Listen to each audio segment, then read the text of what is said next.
Rapaziada, segura firme aí porque o capítulo 1155 de One Piece chegou trazendo bomba atrás de bomba. O capítulo começa com a chegada do grupo de Hawks de Shebeck em Elbaf. Sim, meu parceiro, aquele monstro lendário que fez até o Barba Branca suar frio no passado. E quem aparece ali para recepcionar os visitantes? Ninguém menos que o Príncipe Loki. Só que o príncipe fica chocado com o tamanho dos caras. Segundo ele, eles são minúsculos, coisa de quem nunca saiu do quintal de casa, né? Mas olha só, Loki revela que o rei de Elbaf, o lendário rei Harald, tá fora do país em uma expedição. E é aí que o nosso queridíssimo Rox dá a letra. Vai buscar teu pai, fala pra ele voltar e tratar dos teus ferimentos. Mas o príncipe não curte nem um pouco esse papo, se irrita e parte pra cima do Rox. Só que, irmão, aqui é outro nível. O Rox revida com tudo e saca a espada numa velocidade absurda. Ele acerta um golpe devastador no príncipe, o famoso Giant Hammer, ou como outras traduções chamam, o Cannon Blast. Um golpe tão insano que parece até que rasga a realidade. Loki cai no chão todo arrebentado, e o Rox só ri, tirando onda. Olha só pra esse moleque, já tá todo detonado. Logo em seguida, o mangá joga a gente direto num flashback de 8 anos atrás, durante o famoso incidente no Reverie. Estamos no castelo de Pangaea, e chega uma notícia bombástica. 5 reis foram sequestrados por um homem gigante, vestido completamente de preto. Corta para a Câmara das Flores, onde está ninguém menos que Imu-sama, o soberano supremo do mundo. E ele deixa claro, a vida desses 5 reis não é uma ameaça para mim. E aí surge o próprio Shebeck dentro da câmara mais protegida de toda a Meligose. Isso mesmo. O narrador até destaca, é a primeira vez na história que alguém conseguiu invadir esse lugar sagrado, o coração da Terra Santa. Rox está lá, sentado de boa, todo relaxado, com uma pistola na mão, e manda logo a real para Imo, diz que admira Davy Jones. Isso mesmo, o lendário nome que poucos têm coragem de mencionar. Ainda não sabemos o porquê dessa revelação, mas antes de sair, Rox encara Imu-sama e manda, eu vou voltar. Depois disso, o narrador explica que Rox sabia exatamente até onde podia ir, e o que ainda não tinha poder suficiente para fazer. E aí aparece alguém misterioso, um dos servos de Imu-sama, uma figura sombria vestida como uma freira. O nome dele? Gunko. E nesse clima sombrio, com a tensão no talo, Rox de Shebeck foge da Terra Santa. Mas no caminho, cruza com ninguém menos que o lendário rei Harald. Essa foi a primeira vez que os dois se encontraram cara a cara, e dá pra sentir que o destino do mundo começou a mudar a partir desse momento. E é aí que a coisa fica ainda mais insana. Enquanto o rei Harald fugia às pressas tentando escapar com vida, o próprio Rox também batia em retirada. Só que o destino decidiu colocar os dois frente a frente. No meio da fuga, os dois se cruzam, e sem trocar um oi, já partem direto para o combate. Foi um confronto tão absurdo que ambos ativaram o Haki do Conquistador no máximo nível. E o impacto foi tão colossal que parecia uma reencarnação da lendária batalha entre Roger e Barba Branca. O choque da vontade deles se espalhou num raio de 5 quilômetros, derrubando tudo e todos que estavam por perto. A galera desmaiando no chão sem nem entender o que estava rolando. E no meio da pancadaria, um momento de tensão dá lugar à curiosidade. Eles param por um instante e se encaram. Qual é o seu nome? Pergunta um. Harald. Rox. Um nome mais pesado que tonelada de ouro. A luta para e o rei Harald pergunta o que Rox está fazendo em Elbaf. O Shebeck só aponta com o dedo, dizendo que está indo naquela direção, sem dar muita explicação. E aí solta uma promessa sinistra. Se a gente sobreviver a isso tudo, a gente se encontra de novo. Mas o rei responde seco, eu não quero me envolver em guerra de vilões, e pula da Red Line como se fosse a coisa mais normal do mundo. O cara é brabo demais, a altura é surreal, mas ele simplesmente pula. Logo em seguida, ficamos sabendo que o almirante que havia sido atacado por Rox, aquele mesmo que tentaram salvar com tratamento de emergência, não resistiu e morreu em Meligose. Isso faz o governo mundial surtar, e colocam uma recompensa gigantesca na cabeça do Rox. Só que o valor ainda é um mistério. Com o tempo, vemos que Rox não tá nem aí. Ele continua seu caminho e ataca até mesmo um navio carregando o tributo celestial, o dinheiro sagrado que vai direto para Meligose, uma afronta direta à elite do mundo.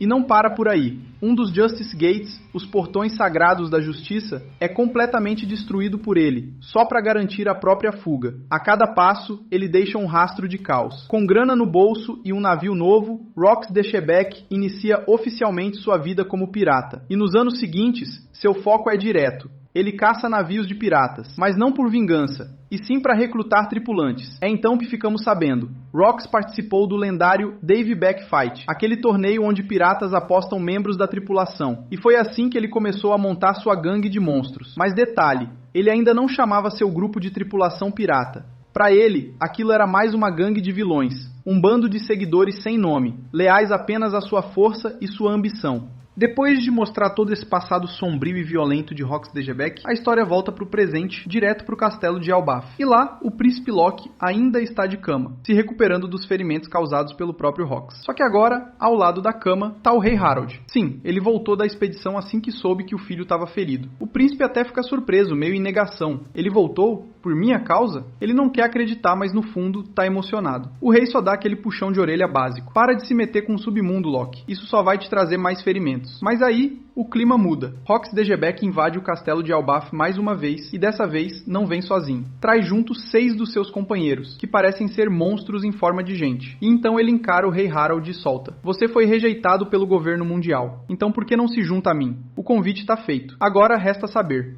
O rei dos gigantes vai aceitar entrar pro bando do maior vilão da história? E aí o papo esquenta de verdade. O rei Harald olha firme nos olhos de Gebec e solta. Eu não posso me juntar a você. Se eu fizer isso, muitos países vão perder a confiança em mim. Você é conhecido como um verdadeiro inimigo do mundo, Rox. Mas aí, a cena corta para a chegada dos 6 brutamontes que estavam acompanhando Rox até Elbaf. E mano, que elenco de peso. Entre eles estão Barba Branca, o lendário Edward Newgate, Chique, o Leão Dourado, Stussy, Don Marlon, líder de gangue vindo do West Blue, Wang Zi, o futuro almirante da Ilha dos Piratas, e Gans, o cara sinistro que lembra os soldados armadurados do Moria, totalmente revividos e prontos pra guerra. Pra corrigir um detalhe, não era o Wang que apareceu com a armadura, era o Gans mesmo. Ele é um famoso contrabandista, enquanto Wang Zi trilhou seu caminho até se tornar uma figura de comando em Hashinosu, a Ilha dos Piratas. Durante uma refeição tensa, o rei Harald pergunta por que esses caras estão seguindo um monstro como Rox, e é Chique quem responde, com aquele sorrisinho debochado. Seguindo? Você tá maluco? A gente não segue ninguém. Cada um aqui é livre.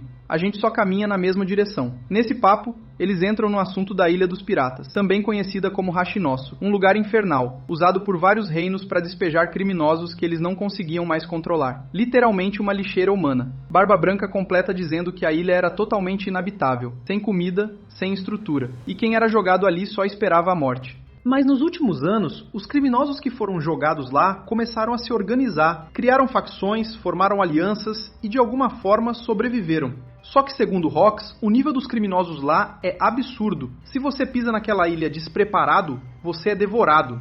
E por incrível que pareça, nenhum governo mundial conseguiu dominar aquele território. E foi aí que Rox de Gebec fez uma proposta ousada. Se a gente conseguir retomar a ilha, quanto o governo está disposto a pagar? Mas mesmo se fosse pago, ele deixou claro, não entregaria a ilha nem os criminosos. O plano dele era outro. Rox declarou que faria da Ilha dos Piratas sua base oficial, e a partir dali iria avançar, conquistar o mundo inteiro e se tornar o rei do mundo.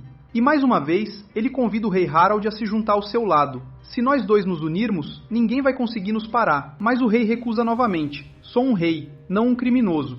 Só que quem estava ouvindo tudo escondido? O jovem Prince Loki. Mesmo ferido, ele ficou ali, ouvindo cada palavra. E no olhar dele, fascínio total. Desde pequeno, ele viu com os próprios olhos a ambição de Shebec. Aquilo o marcou profundamente. Avançamos 4 anos no tempo. E aí sim, o caos começa a tomar forma. Navios e mais navios piratas começaram a se reunir na Ilha dos Piratas. E pela primeira vez, uma bandeira misteriosa tremulou nos céus daquele lugar. A bandeira dos piratas do Rox. Foi o nascimento oficial da tripulação mais perigosa da história. Rox de Gebec havia formado oficialmente os Piratas Rox. E com nomes como Barba Branca, Chique e outros monstros ao seu lado, o mundo nunca mais seria o mesmo.